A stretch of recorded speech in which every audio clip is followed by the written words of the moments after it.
Thanks for tuning in to the Medevac podcast, powered by the Robert Irvine Foundation, whose mission is to support and strengthen the physical and mental well-being of our nation's heroes and their families. I'm one of your hosts, David Reid. And I'm your other host, Christian Meyers. Thank you very much for joining us today on the Medevac podcast. If you're new here, there's a price for the show. You have to share it with a friend or family member if you get something out of today's episode. If you're not new here, you know the rules. Go interact with the content somehow, share it, leave a review, leave a comment. Tell us what you want to hear, who you want to hear from, because we listen to you guys. Our guest today is Jacob Schick. He is a former Marine. I always get this wrong. I don't want to say ex-Marine, former Marine. You're not going to hurt my feelings. Yeah. Okay. I just tread carefully sometimes. Yeah, no, all good. All good. Jacob is a former Marine. He was a rifleman and machine gunner from 2001 to 2007. He was injured in Iraq. He's an amputee now, actually.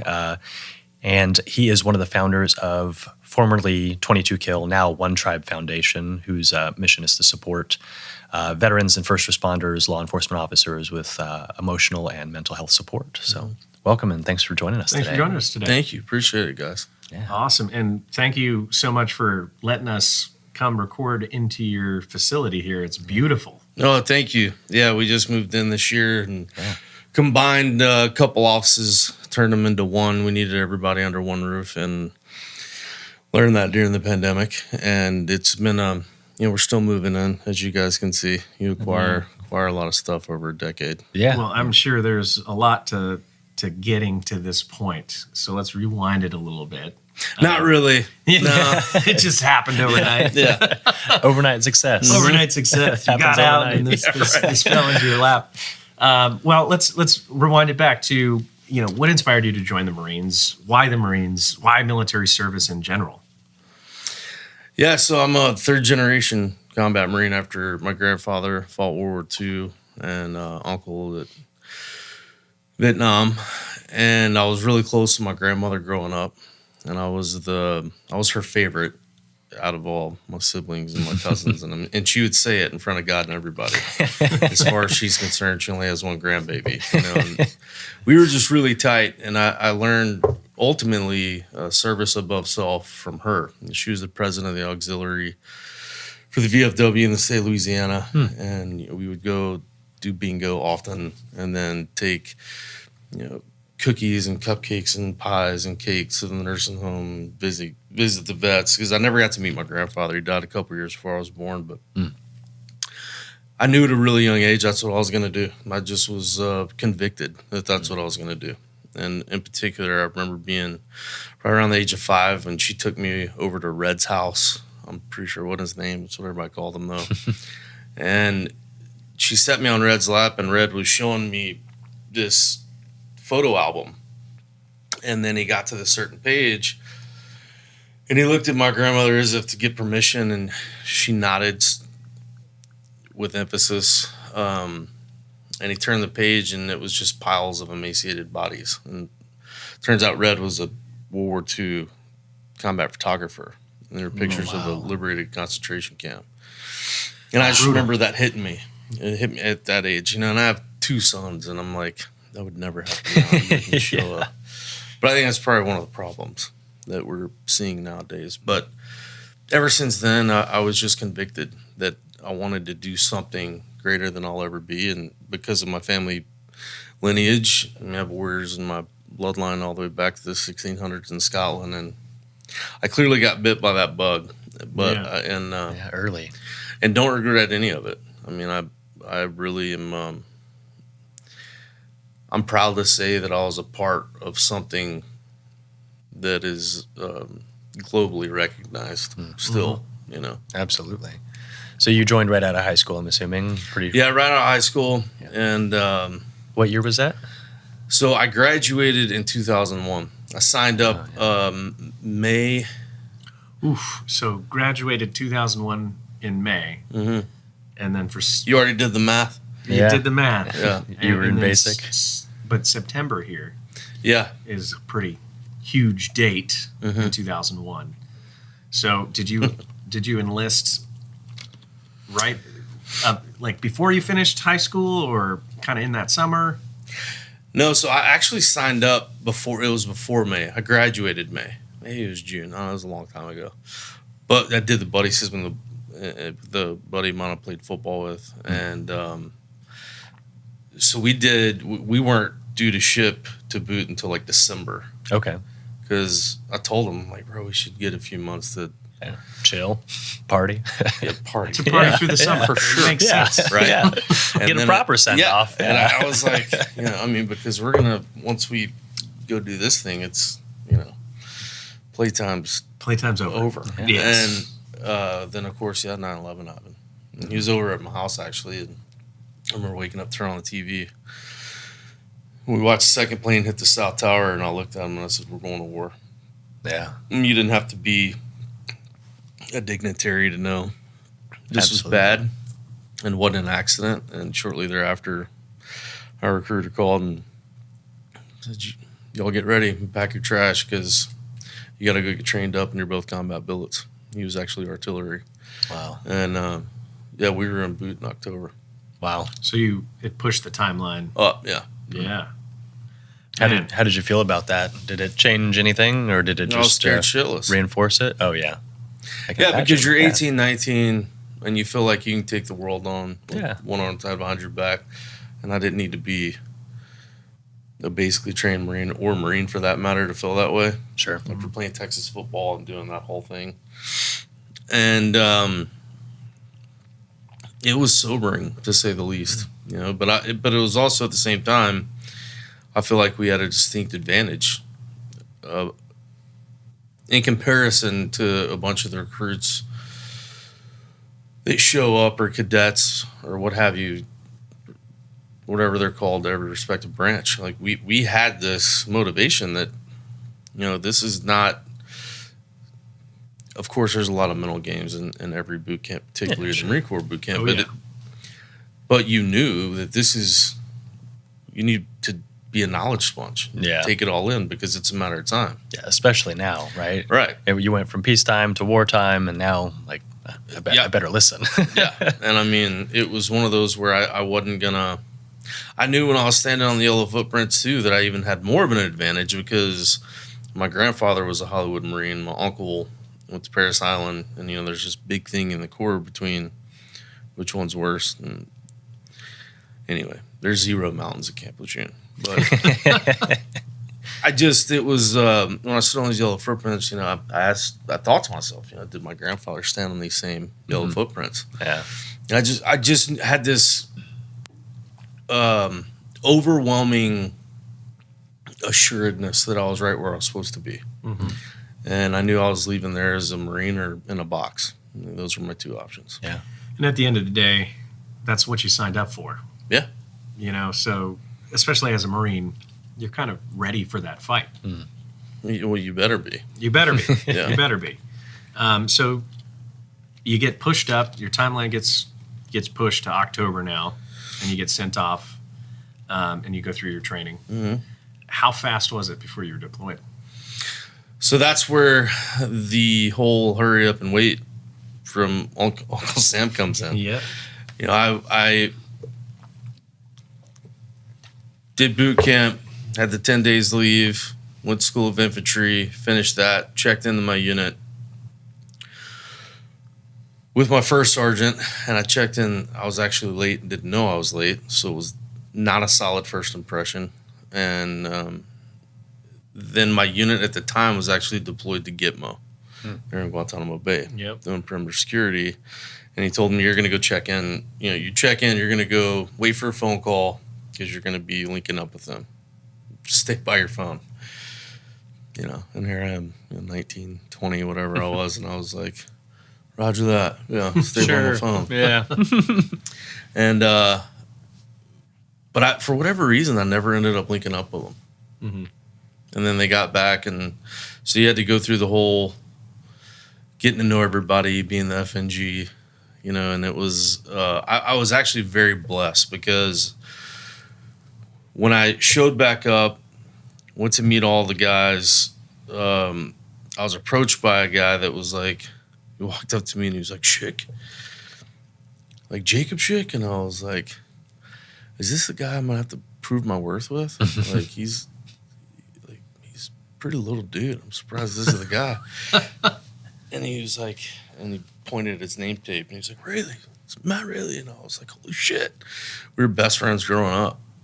Oh. And when I left Louisiana and moved here, it was way different than now. You didn't have the computers and cell phones and all that stuff. And you're not going to get, 11, 12-year-olds to do snail mail. Yeah. I know, because, I have a 13-year-old and 8-year-old boys. Mm-hmm. Like, they're not going to sit down and write a letter.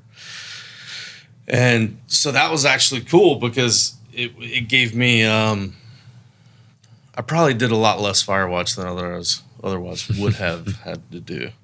Because I immediately got the all clear, which was awesome. But to this day, he's one of my closest best friends. And that's funny. It's just, we're very blessed, the way things unfold, and God's obviously got a plan. And it's really cool just because I remember before we left 29 Palms and Skylar, her son, his only child, was baby. And I remember holding him. It was right before we left, and now he's this grown man. Yeah. And it's like, and way taller than me and Matt, for that matter. It's just crazy. Like, looking back at everything. And it's weird, too, because the older I get, the more I remember. Mm. Mm-hmm. It's which odd. Is peculiar, right? It is, especially with a traumatic brain injury. Yeah, it's like... Yeah, but maybe all those therapies worked for you. Yeah, I know actually they have, because if not, then you wouldn't be talking to me right now. I know that for a fact. Yeah, well, you got to go through the ringer to get out the other side so you can help out others. So yeah, I never learned much from the top of the mountain. Yeah, true story. And victory defeats you, as we always say. So military service, you linked up with your best friend after you got to your Marine unit, which was 1st Battalion, 23rd Marines, Bravo Company. Okay. And weapons platoon in particular, which is the heavy stuff. Now, did you missed Guantanamo Bay? I did. I'm not sorry about it. Yeah, from everything I heard. Fair. Well, I hear it's. I've been there twice, and the troops always tell me that it's pretty boring. See, that's what I heard. But I'm like, you're at the beach, dude. Just relax a little bit, all right? So then I heard about guys like getting the graveyard shift, and then like drinking a bottle of NyQuil on the graveyard shift, and then tripping, getting on the net, and it's like doesn't end well. At least you didn't miss it, though. But they probably got ready to roll out again pretty quick to Iraq. No. Yeah, it wasn't long after that. Yeah, we finally got the call on 03 that we were going, and we knew we were going to go. We just didn't know where. We knew we were going to go to Iraq or Afghanistan, one of the two. And we knew that we'd go to either Helmand Province or Sunni Triangle. You're not going to send a line unit where there's not fighting. Sure. Mm-hmm. Yeah. And so we knew it was one of the two. We finally got the call in 03, and we were told we were going to do our work up 29 Palms, which was, I thought, one of the most horrible places on the planet. Until I got to Iraq, and I was like, 29 Palms isn't that bad. Yeah. At least they had a bowling alley. But it was the thing was it was odd because you're kind of on pins and needles for so long, knowing that call's coming any day.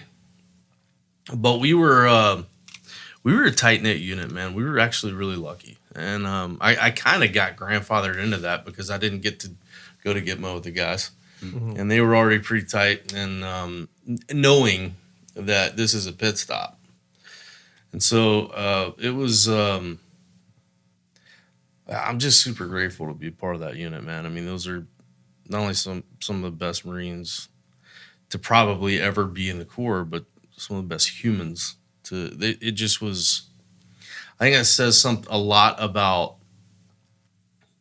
because every unit's different, right? Or every battalion or every brigade, and you have your personalities and you have the different backgrounds, and we were just able, for the most part. Of course, we had our stupid shit, like I'm sure everybody, just like humans do. You don't have to be in a military unit to have that. Everyone has it. It doesn't matter if you're a doctor, if you're a Marine, right? No doubt, everyone has it.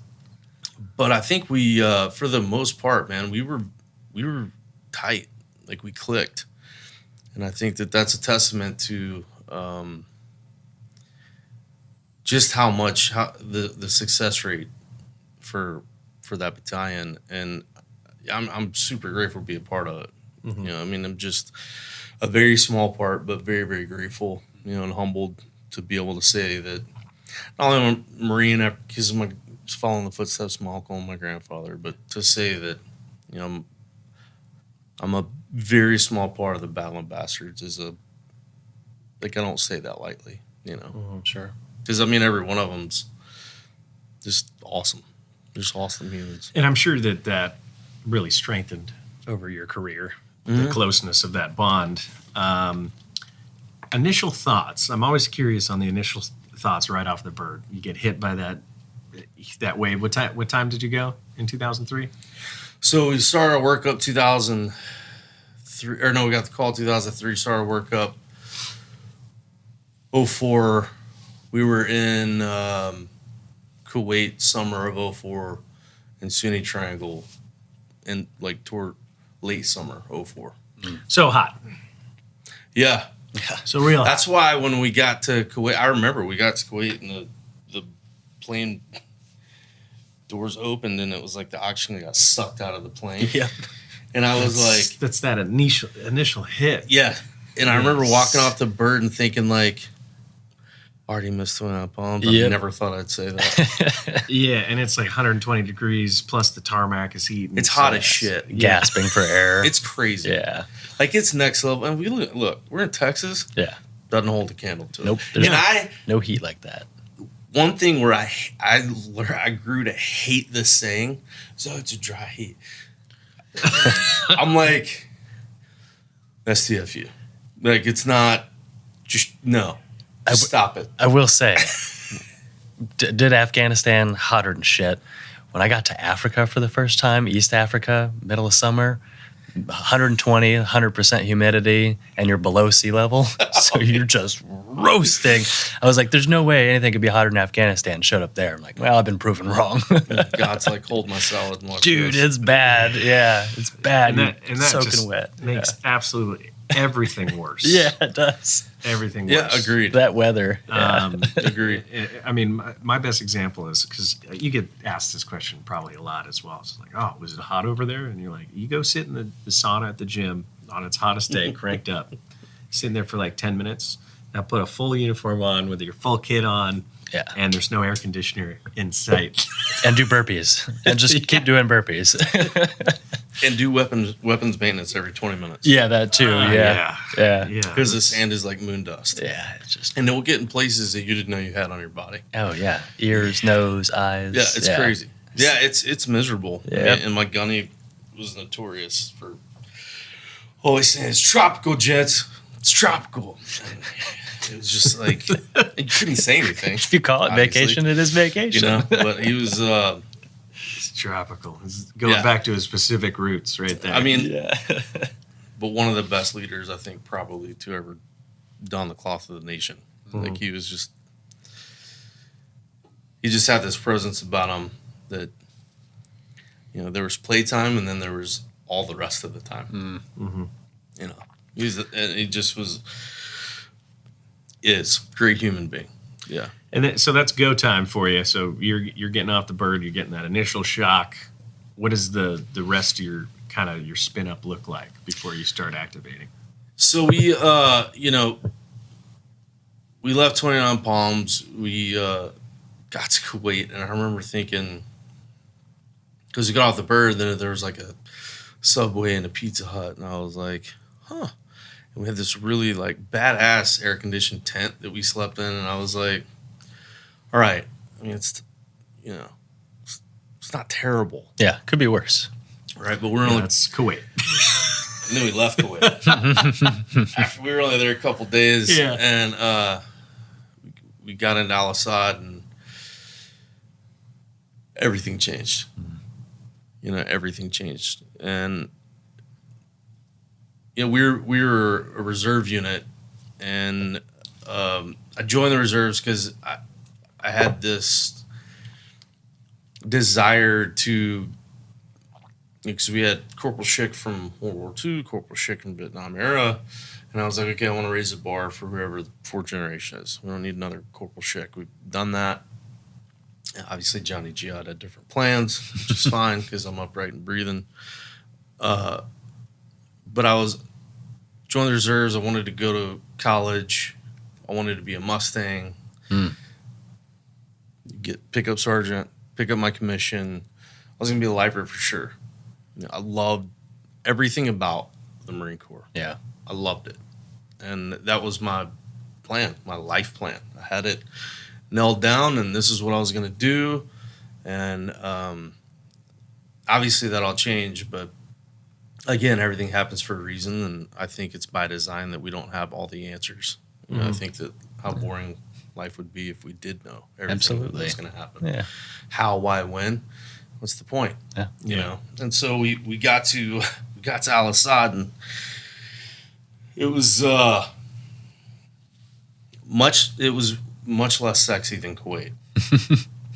And we ended up doing our mandatory brief, and we actually were placing 2-7 when we got over there. And there was a gnarly incident that happened with 2-7 that ended up being a really, really bad incident where they took some significant casualties. And it was a big time, even though we knew we were going in to the lion's den and we knew that it was going to get gnarly. I mean, to have it happen so quick was a big slap in the face of reality. Yeah. And it just seemed like that for the first couple of days that just kept happening, you know, because I think that we train for all these different scenarios and all these different situations, but until you're in the middle of it, it doesn't really hit you in the face. Yeah. Right? You can do all the training evolutions you want to do. You can watch all the videos you can possibly watch to learn about culture and, in particular, the enemy that you're going to be facing. It doesn't hit you until it's in front of your face.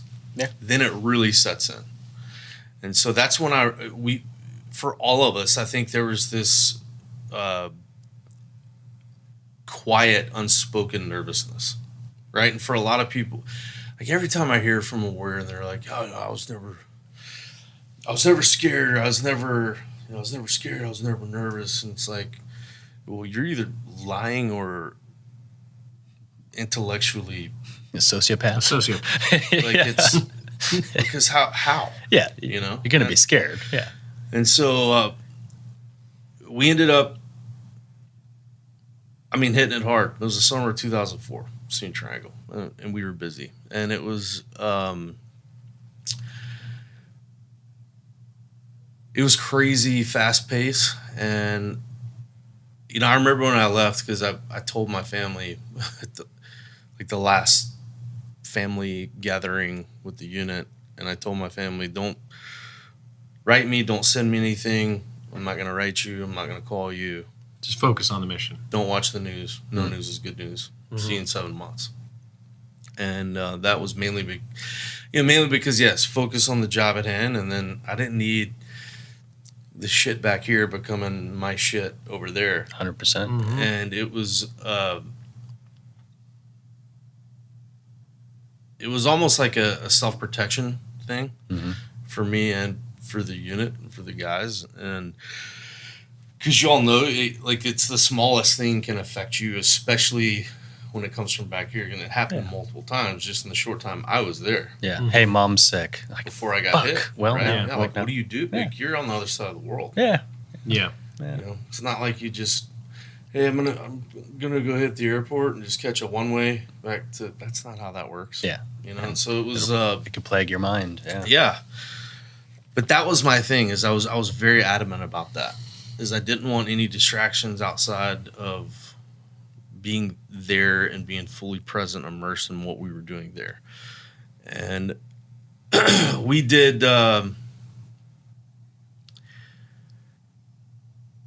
It's. I mean, every day was a learning something new. It seemed like for the longest time, everything was a blur up until the day I got hit. It just seemed like a big blur. And then again, the older I get, the more little intricate details of certain things pop in my head. Where it comes from, I have no idea. I'm sure it has a lot to do with suppression and avoidance and all kinds of And your brain things. is healing. I mean, your brain is healing over time. TBI too. That Traumatic brain injury. And to be fair, yes, I was I'll diagnosed. always blame it on the TBI. Yeah. Anytime till I the day forget till the day I die. anything. Till at the all, day I'm I like, die. I'm like, I'm sorry. We've that I met was 6 times. blown up serving for your freedom.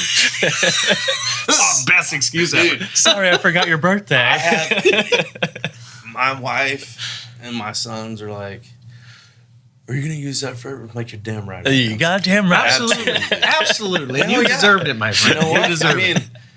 I mean, look. What else do I have, really? Right? I mean, Yeah. it's like when People with their 2 legs. Yeah. you know what's funny too. You have 2 legs and you have a good brain. You have a good brain. Just damn normal bipods. Yeah.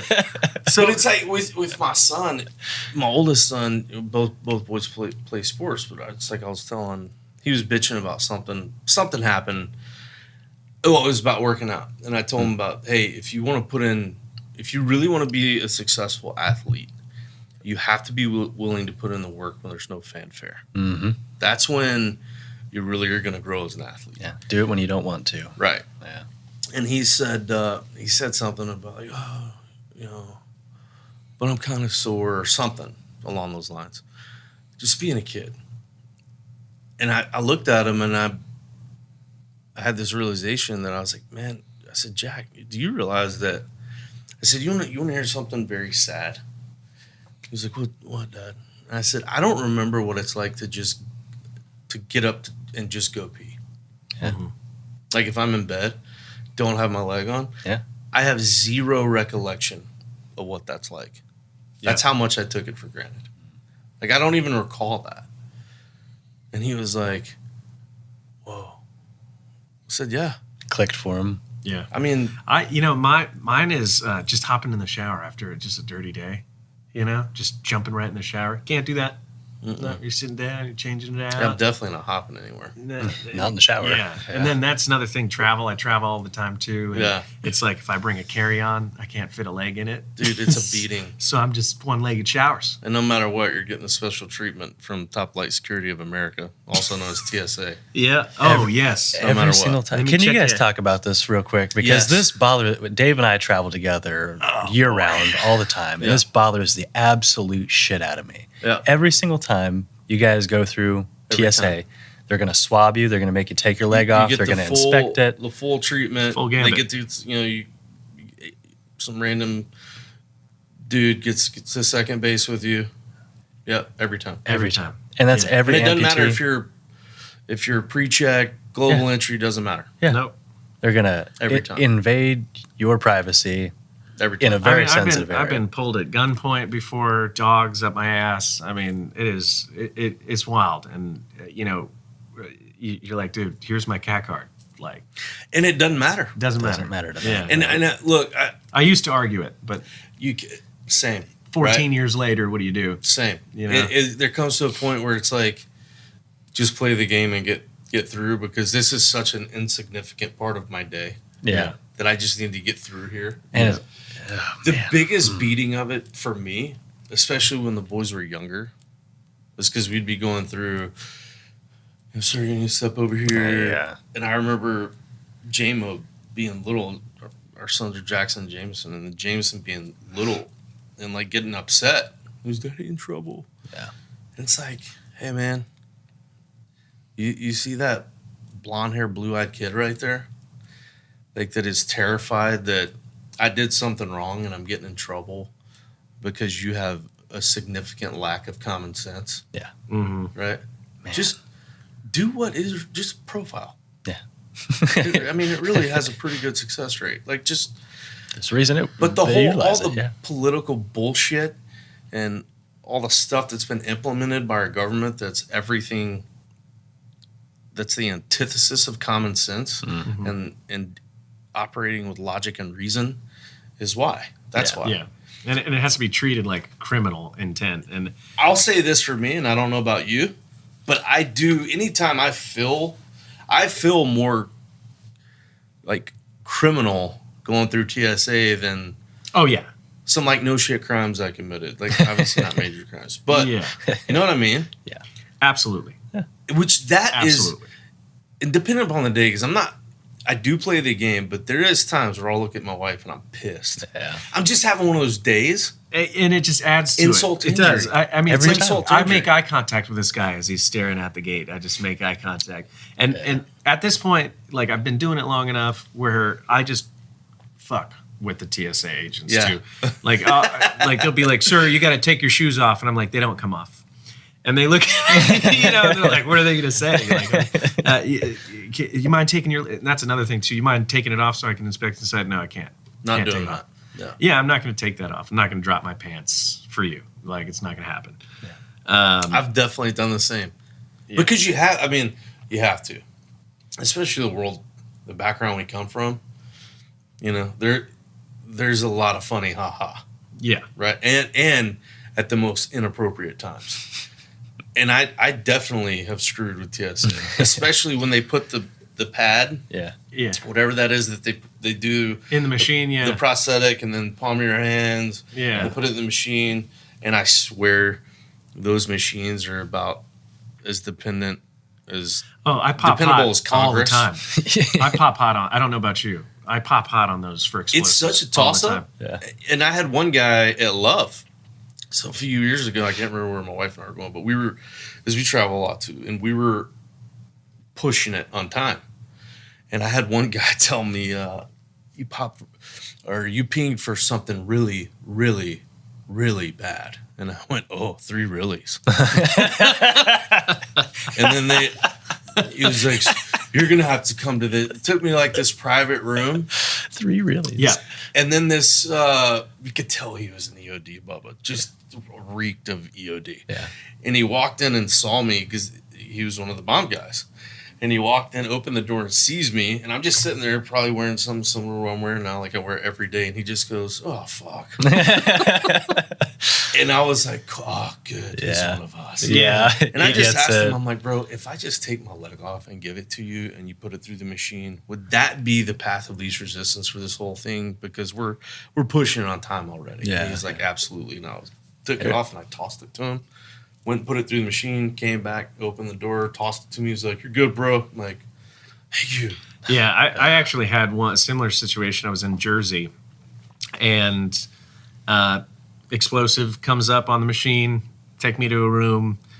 No shit, M4 and a dog staring at me in this room. And I'm with a buddy. I'm active duty still at the time. You're active duty still at the time? Active duty at the time. Good Lord. Yeah, and my buddy is screaming at the TSA in the back. Losing his mind. Because our plane's boarded, it's ready to button up, and it's ready to take off. And I said to the guy, I was like, "Listen, I'm going to miss my flight. You know, I'm military service here, and you guys are like being very discriminatory." Yeah, 100%. And he's like, "That's okay. You could get another flight." Nope. And that's when my buddy, he's like, he walked up to the gate and just caused a fuss and delayed the whole entire plane. Good for him, dude. Yeah, and I was like, he's a good dude. Yeah, he's a good dude. He was 160th guy, but yeah, that kind of treatment is like, I get it, but there should be a level of appreciation for the service that you just provided. Here's my thing. Like, I'm not even concerned about the appreciation part. Like, I don't give a shit if you appreciate it or not. I didn't do it for that. Yeah. I don't care about that. But there should be a level of just common sense. Discretion. Yeah. Right? And here's my thing. Like, for the civilians that have pacemakers or other things like that and they have a medical card or whatever, I know you didn't get a fucking medical card. Neither did I. Mm-hmm. Like, here's your got blown up fighting on foreign soil in the name of TSA freedom. card. What the hell? Right? And I get, like... That's it right there. And I get told all the time, well, the reason we can't do that is because there's some extremist terrorist that would probably amputate his or her own leg and blah, blah, blah, blah. Buy a $25,000 prosthetic. Probably. It's crazy. And probably. I'm just like, you know what? I'm not... The goddamn shoe bomber fucked us. Yeah, the shoe bomber. That's the best is when I'm wearing pants because of these, I wear these sandals. Yeah. And they'll be like, "Sir, your sandals?" And I'm like, "The right one's fake." "Well, you take your left sandal." I'm like, "Medical." It doesn't medical. And they're like, Yeah, that's doesn't come up. I'm like, I will not take, and then I just ignore them. I'll just walk through into the machine, put my hands. Yeah, up. I do the same thing. I'm like, I can't take it off. I'm sorry. Well, and you give, it just shows too, like you give a badge, you call it federal to someone that probably, and I'm not, I don't want to be too much of a prick here, but, I don't want to put an umbrella over all of them, but you have some of these agents, some. I'm not saying they're all worthless, because I have met a few that I'm like, wow, dude, thank you for, just being, I mean, the ones that cool.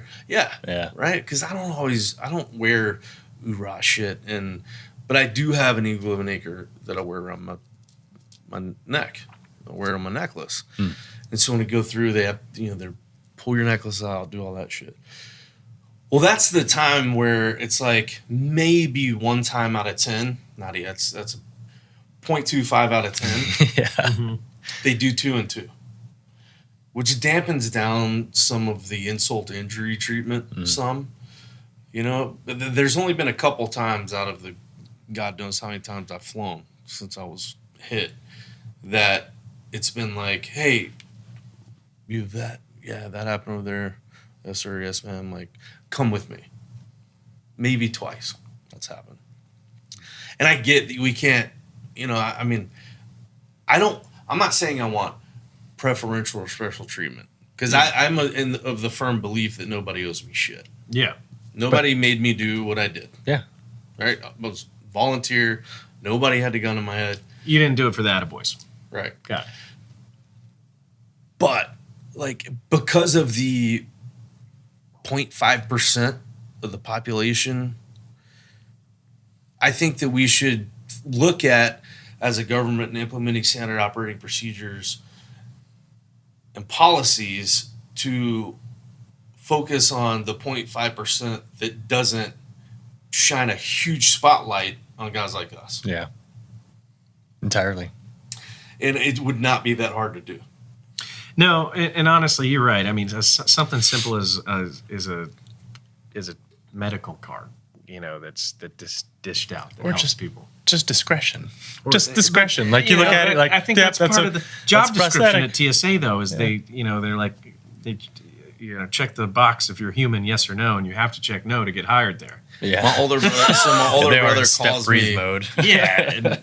I'm sorry to the TSA agents out there. This is not a shit on your job kind of thing. But there's a few, like every department out there, like every branch out there, there is some bad eggs. Of course. And just like with veterans, man, the 100%. The 10% for our background, that 10%, every group has its 10%. Everybody's heard the saying. Well, for us, that's a significant number. Yeah. Right? Might be 15. And it's some of the worst people I've ever met that have done military service. Yeah, I mean, there is people out there that exist. Yeah, I mean, when I have people that are like, hey, there's this guy, Jake, we want you to meet him. He's a Marine. Like, that's supposed to be an automatic in. And I'm like, okay. Yeah. And they're like, well, but he's a Marine. I'm like, okay. It's not an automatic in. That doesn't make him a good human. Yeah. Yeah, and it's earned. But so to kind of kick it back and to update the audience a little bit. Yes. So you were hit in Iraq. Yep. And you were mounted. Yes, we were on a React 2-door soft top Humvee. This is 04. So no armor. There was the big Sandbags. uproar back here. Yeah. That they Sandbags. need more armor. They need more armor. I remember over there we were like, we don't. More armor means less speed. Yeah. Like we had the half metal doors on the 2-door soft top, because for the React it was me and 9 Marines. That's what we had to operate in, 2-door soft top Humvees, and which were, not built for speed, not badass. Like, it's just, let's spade a spade. Absolutely. They'd be great for just screwing around on a ranch here. Yeah. Yeah. Not Iraq. But then you see these freaking V-hole years later. You see these freaking massive V-hole air conditioned, and I'm like, AMRAP, yeah, AMRAPs. Yeah. I'm like, damn, what? holy shit. Yeah. Oh my god! Just the tallest vehicles. Yeah, made out of Legos. Yeah, it is a Lego vehicle. I think you should put on a 90-pound combat load and jump off of it over and over and over Absolutely again. not, man. But that won't do anything to your body. Not service related. Don't go to the VA and complain about that, because that was a pre-existing condition. It is. Your knees are your fault, Jake. Yeah. But yeah, we were on a react on September 20th, 2004, Dulab, Iraq. September 20th as well. Shut up. Yeah, 2010. It's almost like God knows what he's doing. Yeah, that's wild. That's crazy. That's the first time it's ever happened. Yeah, to me. that's funny. I don't know about you. One. Yeah. The whole live day thing. Yeah. Oh yeah. Thanks HBO. They came up with that. Yeah. I came up with it. Mm-hmm. HBO came up with it, I'm sure. Damn, that's crazy, dude. That's funny. Yeah, isn't that wild? It's never happened. Yeah, that's a wild one. Same birthday, huh? And I know a lot Same of birthday. us. Yeah, same. I That's mean, crazy, dude. yeah, a lot of. I had one that was Eric Lindsay was I think September 19th. Don't quote me on that one. I'll have to find it. One of the iBot guys that we have. Oh yeah. He's close, but not the same day. That's funny. That's rad, dude. Yeah. That's never happened. Because this September will be 20 years for me. Yeah. 20 years. And that goes back to, and I didn't want to interrupt the story. No, you're good. But 20 years goes back to that point where, I remember sitting in, mental health, going through counseling, therapy session, and they said, "Do you dream with a prosthetic on yet?" And I said, "What do you mean yet?" And like when you see yourself in a dream, do you see yourself 2 feet or a prosthetic? And that was kind of their marker for indicating whether you've accepted it or not. And I remember getting to that point where I did have a dream in it, and I said, "David, no, you have 2 feet in your dreams. You're not going to be fucking disabled in your dreams we got to do this in real life. So in the dream, we're going to go ahead and make sure. Yeah, I got fucking 8 legs in my dream. Yeah. I'm an arachnid. I'm 6'6". Full Adonis. It's straight up. Yeah. That's. Yeah. Long story short, we got the orders to do lob, and I got a bad feeling in my gut about it, and I broke my own rule about the whole contacting the family, and called my dad. I knew it was 10:30-ish at night back home, and so he answered the phone. You have like the 2-second delay or whatever, and he answered the phone. I said, "Hey, Pop," and he knew it was me because I'm the only kid that calls him Pop. And the first thing he said is, "Why am I talking to you?" And I said, "Well, I just want to call and tell you I love you, and I'm the man in the Marine I am because of you." And it was important for me to tell you that. Because when I left, here's the thing. We didn't have, he was my father and I was his son. And in my eyes, as a 19, 20, or no, how old was I at the time? 21, 22, somewhere in there. 21, 22. It didn't go beyond that. And I'm sure there was a lot of unaddressed, there was a lot of unaddressed childhood trauma that played into that. Sure. Bad divorce, all types of things that played into it. But I just felt this overwhelming feeling to call him and tell him. Was this on the 20th? This was 3 days before. Okay. And this is the first time you'd called him? It's first anybody. Yeah, in my family. And so he was like, "I love you too, son." What? And he knew from the family readiness meetings and all that, not to say like, "Well, what are you doing?" or "Where are you guys?" all that shit, because of Big Brother to hang up on you. And so he just said, "When will I be able to talk to you again?" And I think it was going to be a 9-day thing. We were going to be at Dulab, a 9-day mission. And I said, "You'll be able to talk 9 days." And he said, "Well, I better talk to you in 9 days, and you better be all right." Because as soon as he said, "Why am I talking to you?" I knew immediately, he knew that I knew something didn't feel right, and something wasn't right. Yeah. And so, hang up. We leave early the next morning, get out to Dulab, and that we're doing perimeter security. It was just a place where there's a bunch of unexploded ordnance, and the EOD would come in and just blow shit up literally all day long, which is supposed to be like a chill change from what otherwise we were doing. Mm-hmm. So everybody was like, sweet, we get to do the dual op rotation and take a breather. But I had this bad feeling about it. And so morning of September 20th, before the sun comes up, Reid gets called. I walk out of the tent. Bad feeling goes from my gut to my throat immediately. I knew we were going to get hit. I didn't know by what. I didn't know if it was going to be followed by small arms fire. I didn't know. But I knew we were about to get hit. And people say, like, how did you know? I have my beliefs. And I believe that it's not either. It's from a cross between God and my grandfather from beyond the grave. Mm. I've had a lot of time to think about this. Mm-hmm. Sure. Spent 18 months in the hospital. Yeah. Mm-hmm. So I thought about that day, the night before, all the things leading up to it over and over and over and over. What could I have done differently? What did I miss? Like over and over and over. I mean, I didn't get out of a hospital bed for months. Yeah. Because obviously left leg took a lot of damage, left arm. Anyway. And so I do a bunch of things I otherwise wouldn't have done. And then jump in the vehicle, lead vehicle, kick the driver out of the driver's seat, took the radio man, jumped in. It's after I took the bomb blanket from my COS Humvee, put it in the driver's seat. This is all shit that from whatever's beyond the grave is telling me to do. I told all the guys button up.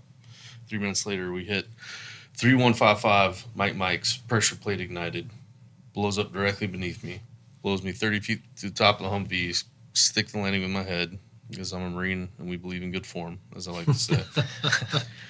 But the craziest thing about it all is that I never lost consciousness and I never went into shock. I remember the whole thing. Mm-hmm. Yeah.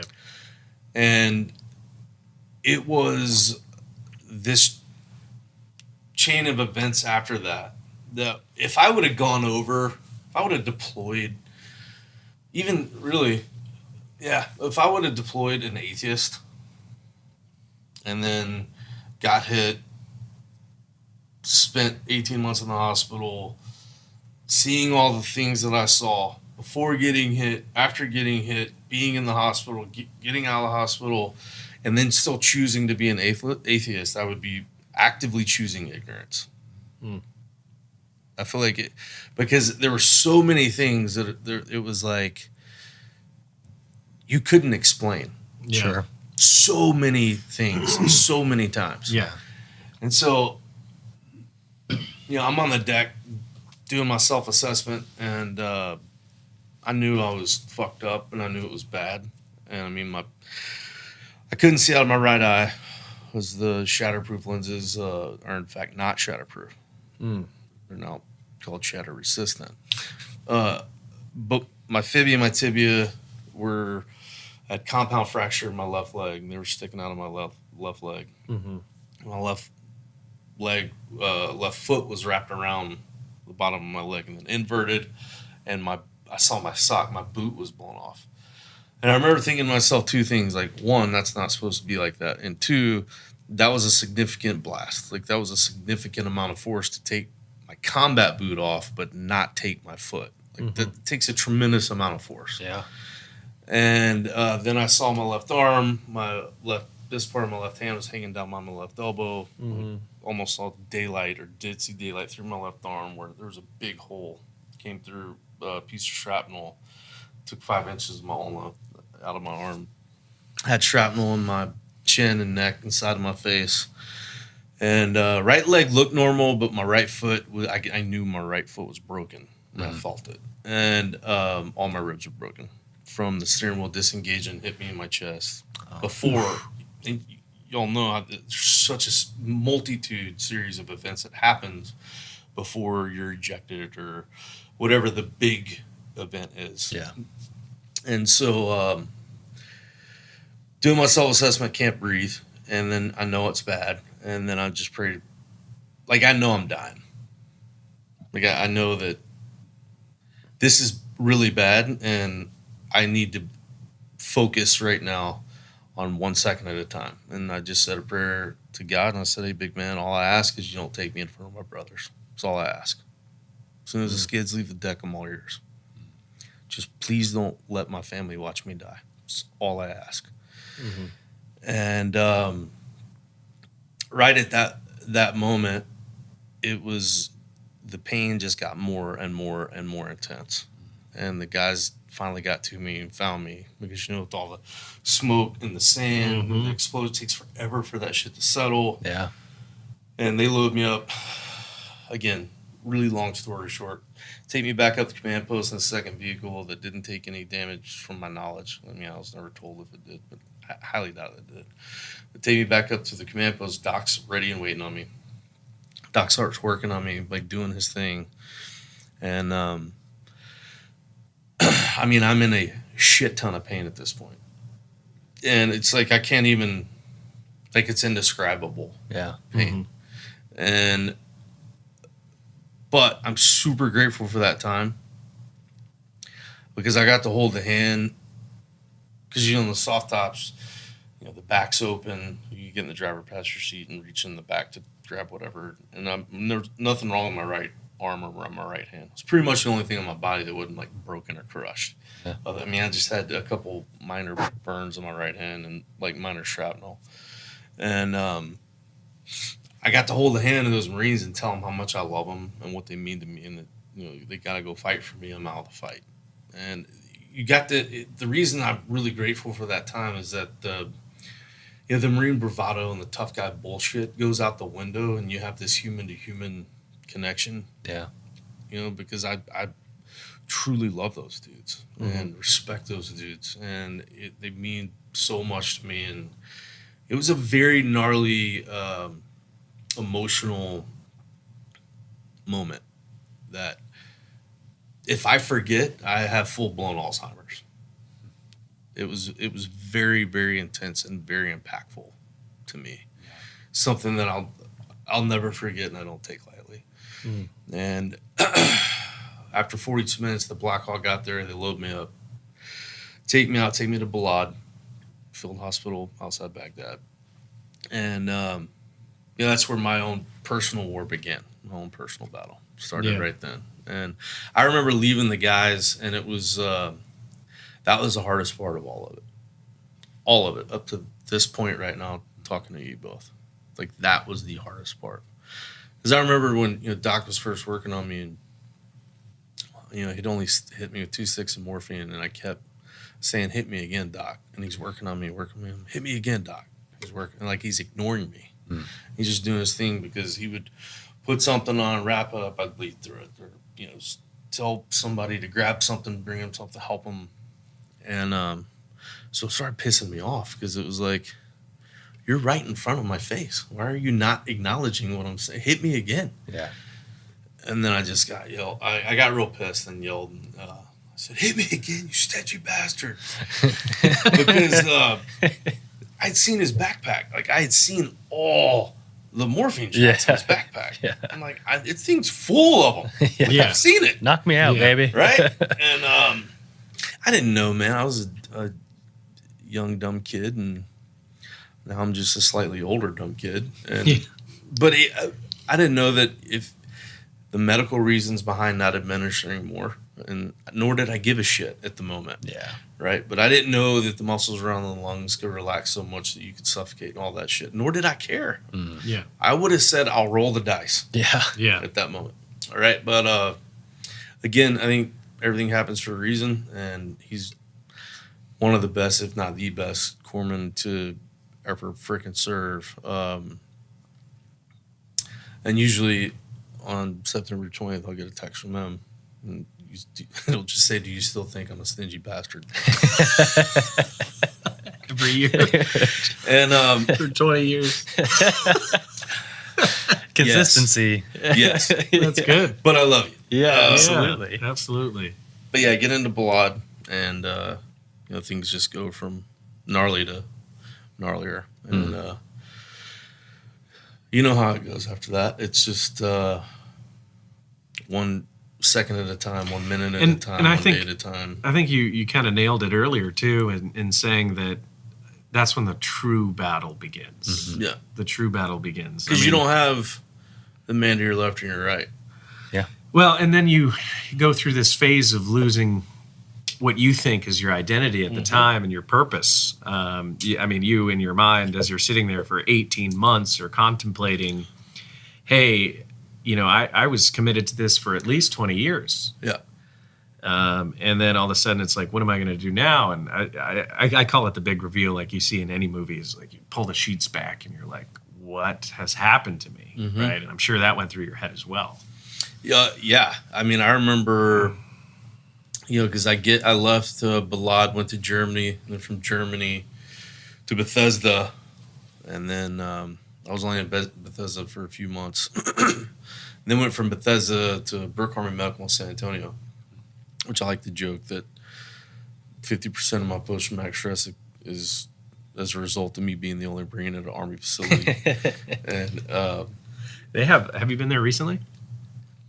I wouldn't say recently. So you have the Center for the Intrepid, right? Yes. And across the street, right to the left of where the housing was, yeah, they have a whole Marine spot now there. Oh, really? Literally the biggest flag on.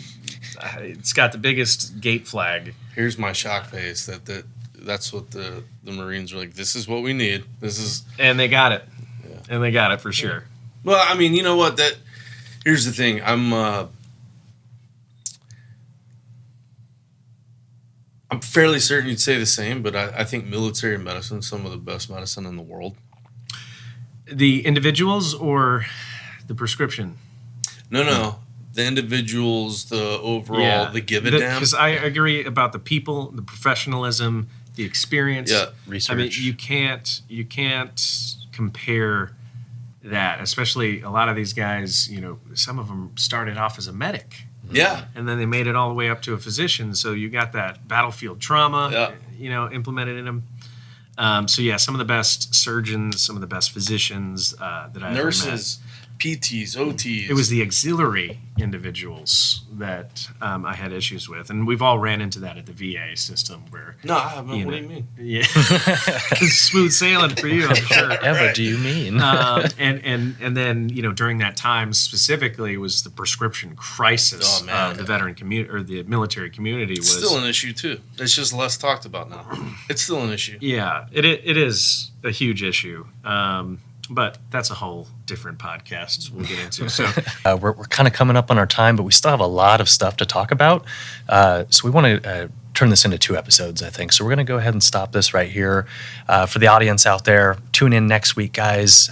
Come back next Thursday. You can see part 2 of Jake's story. We're going to talk a little bit about his recovery, and then we're going to get into One Tribe Foundation, the evolution of how 22 Kill turned into One Tribe, the services that they offer, and you can learn more about getting involved with them. So, Jake, thank you very much for your time today. Thanks for being here. Yeah, it's been a real pleasure. This has been the Medevac Podcast, ladies and gentlemen. See you next week. See you next week.